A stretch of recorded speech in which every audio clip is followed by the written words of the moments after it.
So, next on our show, we've invited Dr. Farhat Daud. She has a doctorate in cosmetic technology. She takes care of your skin from inside out. She is lovingly called Fairy, very true to her name. She's creating fairies from all the women out there. She's into skin products, she takes care of your skin, and she takes care of your mental state from inside and out. So let's welcome Dr. Farhat Daud today.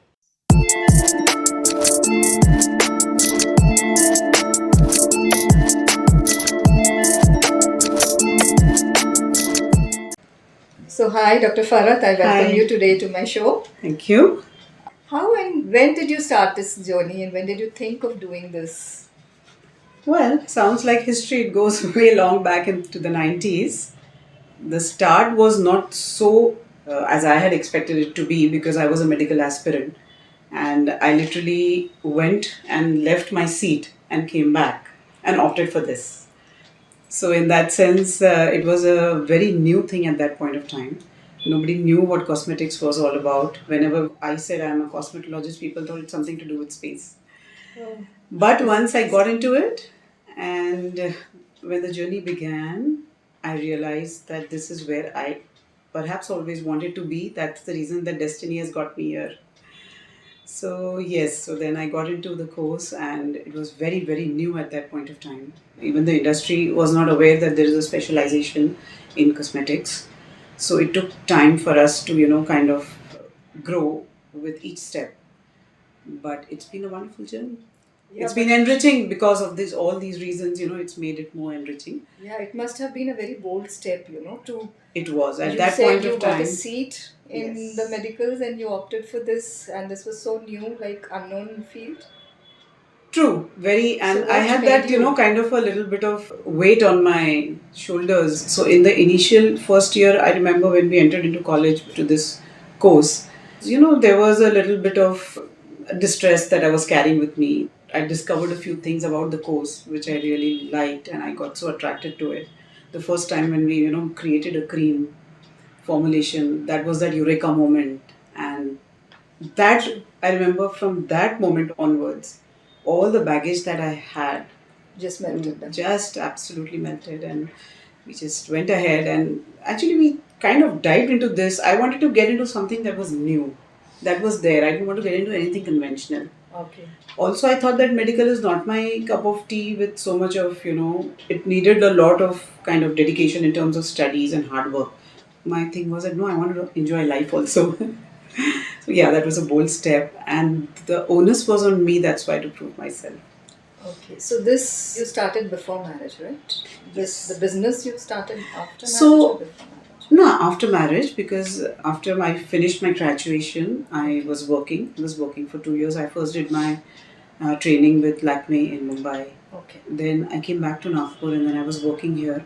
I was also at that point of time we didn't have, besides the bachelor's degree, we didn't have anything more further in this field. It was so new. It was just coming up. There were just 5-6 years, that this course had started. So I pursued my post graduation in marketing and sales management while I was also working with one of the only top companies in Nagpur at that point of time. That was Puma Ayurvedic Herbal Private Limited, which belonged to the Kalis.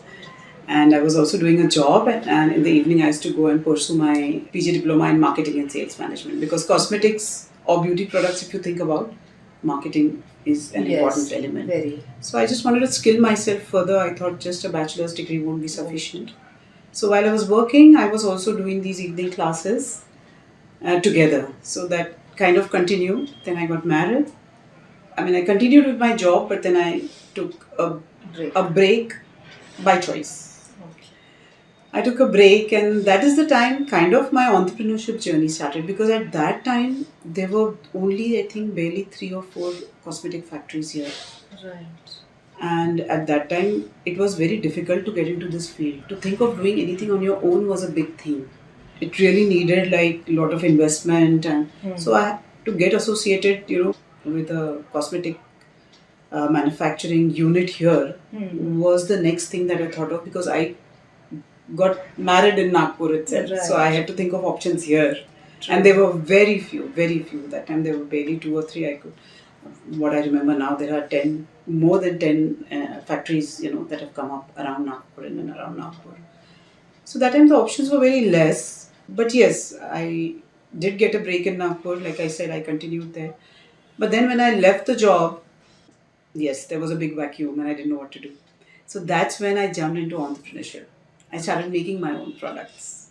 So that continued for a few years and I was making different shampoos and no social media that time. Yeah. It was word, Yes. word of mouth publicity.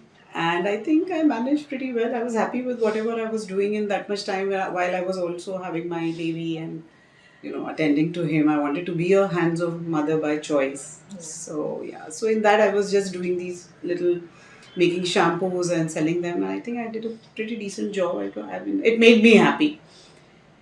So then till my son started going to school, and then I started thinking that okay, now I can think of something beyond that. And then that's when kind of I went back to college to find opportunities, to my institute from where I've done this, that is LED College. Okay. And then something else was in store for me there. I did my master's, of course. That is the time, that is the year, in fact, 5 years after my graduation, that master's degree came in. So I was there, amongst the earlier batches. Okay. And then I got sucked into academics. So I entered the college and then I got into teaching. Okay, that's great. Yeah, but then since my heart always was with the industry, so I continued my association with the industry in some or the other way, trying to do some projects here and there, etc., etc. Okay. And then I built myself up to be a tech consultant, where after some experience, I could get into designing products or doing other projects related to the cosmetics and the beauty industry. So that journey of technical consultancy kind of now is almost 20 years, where So the journey onwards, was it a struggle or was it smooth?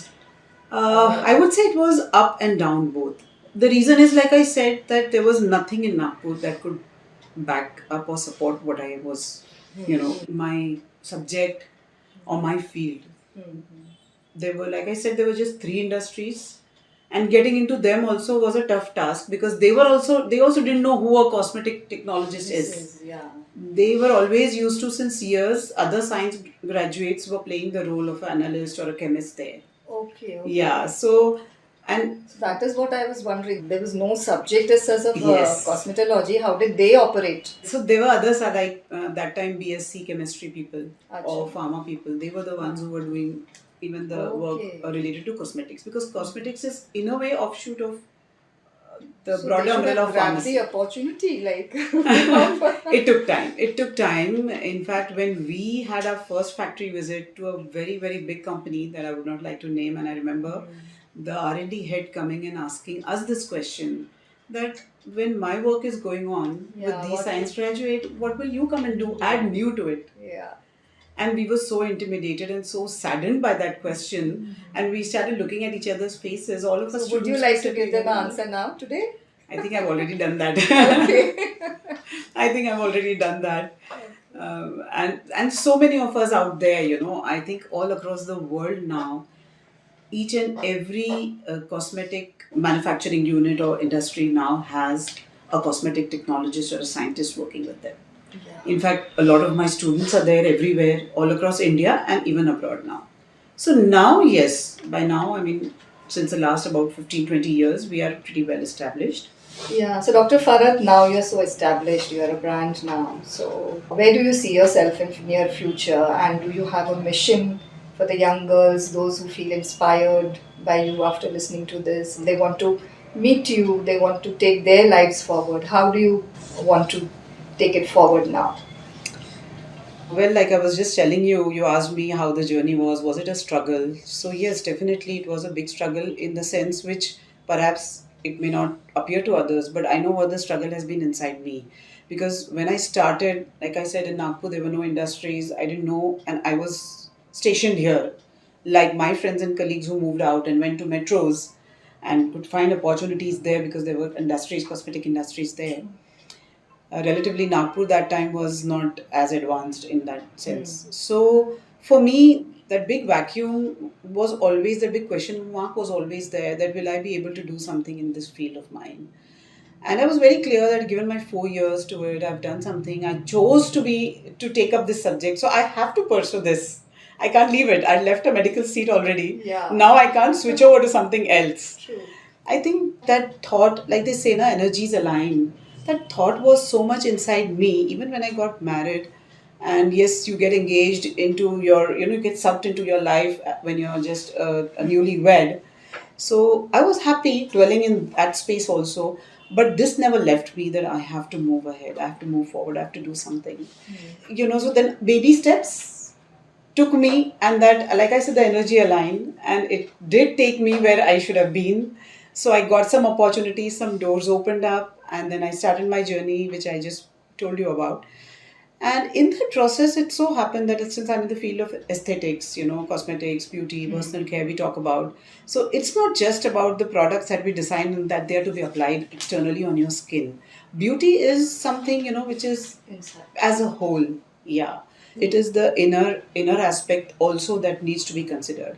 And I realized, somewhere around after 2005, when I used to see students, there was a big transition that happened because the world had opened up. The social media, the WhatsApp, Facebook, all came in, and there was another world that was there for the students there, for the children rather, I would say, the youngsters rather, out there, and that created a lot of chaos and commotion for them.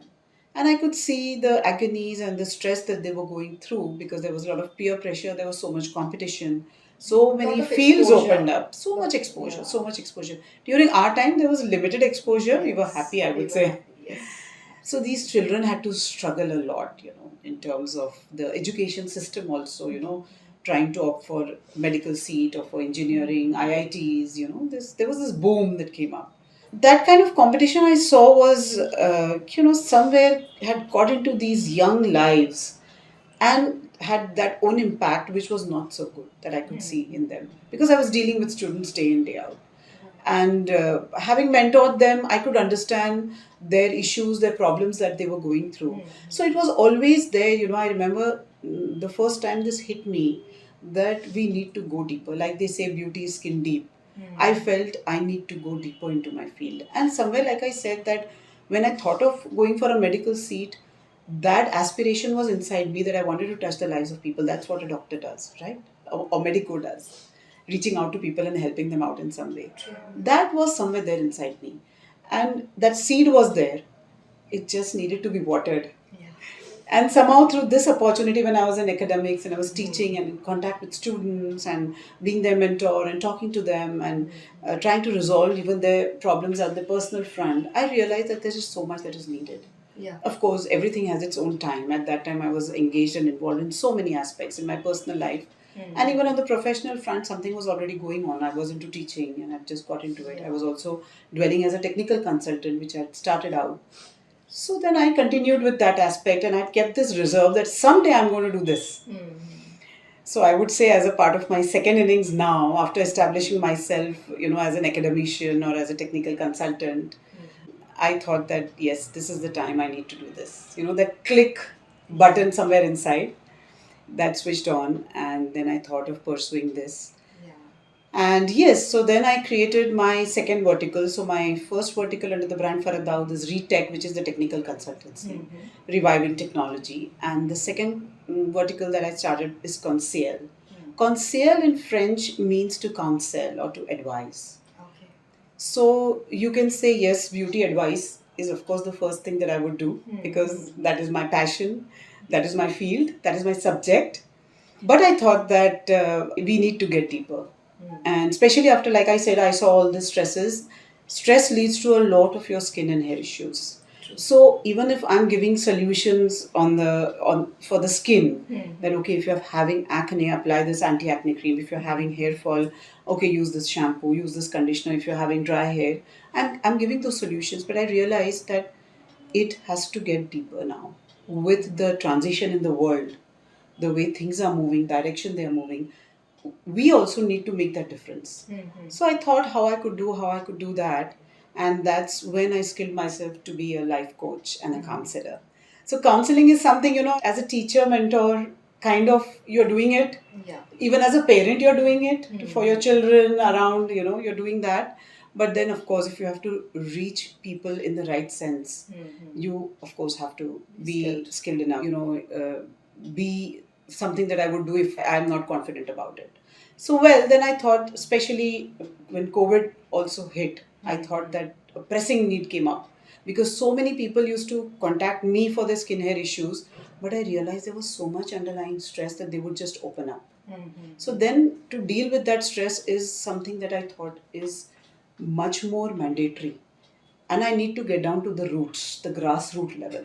So if I'm dealing with that internal stress that a person is going, automatically the problems that are outside, because they are a reflection of what's going inside your body, the internal aspect of your body. The external will be taken care of. And of course, I was never worried about the range of products that I'm going to suggest to them because that's something that I know So now. now you're looking after beauty inside out. Inside out, absolutely Yeah. right. That's what I So say. you're covering both aspects of. So the definition beauty, that yes. we learn, somewhere in college, that beauty is skin deep. I think Yeah. I'm actually implementing Yeah, that implementing now. I can that say that. now. So yes, so my current mission is to reach out to people on anyone, like I always say, from 18 to 80, where I can touch their lives in a way which they can become better, not just from the outside, but also from the inside. So it's an integration of, the skin hair therapy with your mind therapy. So I have integrated the health in terms of combining body and mind together and giving it a holistic approach. So if somebody is coming to me with a skin issue, say pigmentation, acne, or hair fall or gray hair, so it's not that I would just say that okay, take this product, use it, and you'll be fine. I would get to the root cause. I would take the entire case history of how their life has been, what are their habits, what is their lifestyle, what is their profession, how are they working, are they married, they are single, they are alone, they are in a relationship, are they happy? Then once I'm through with that kind of and what are they eating? Very important now. Yes, The way absolutely. even there is everything when we talk about the way world has transitioned, and what are the negative aspects of it is that the pollution in not just in the air but even in food. So the food that we are taking is creating so many issues, and that shows on your skin and hair. So even the diet advice, the right diet that you're supposed to take. So I give a complete holistic consultation with respect to that. What is the diet? What are the lifestyle changes you need to do? There is exercise, meditation, breathing. It's a combination of everything. Mental diet as well as Yes. So that is why when I say that I'm a wellness consultant, a skin, hair, and a mind coach, that is the integration. And it's a subject, in counseling psychology, that is integration psychology or It's a very integration nice counseling. concept, a very nice combination. Yes. So you integrate certain aspects in different fields and use them to create another new field where you can reach out. So this is very close to my heart because here I reach out to people. See, this is something which is more industry or more B2B based, right? This has to do with the industry. But here I'm meeting people one on one, something that I really love to do. I've been a people's person and I love to reach out to people. And like I take it back to that medical aspiration where I wanted to touch people's life in some way. And that is something I'm able to do. So that satisfaction when somebody walks into my cabin and, after 4 weeks of my regime and their skin is looking nice, radiant, the acne is cleared up or the pigmentation is cleared up, they are happy. Yeah, it makes gives me you happy. so much So satisfaction. right now that is another mission that I'm on. So that is how I've integrated it. And I would say I'm an ally to dermatologists, ally to doctors or other health services. So I'm an ally to them. So that's how I take my journey forward now as a part of my second innings. So all the best, Dr. Farah. We wish you all the luck and success. May you inspire many of our viewers. Thank you so much. And they reach out to you. They be successful also. Yes, definitely. And this is a subject of my passion, of my great interest. I've given a lot of my sweat and blood to it, a lot of my time. Looks like, yes. Yeah. So definitely when I get an opportunity to talk about it, I just love to do that. So thank you too for reaching out to me and wanting to hear my story. And I really hope that it somewhere percolates to the people out there. Yes, yes. And thank you so much. Thank you. It's just a lot of fun to make Yeah. all these beauties that I've created. It's great fun. Yeah. Thank you so much.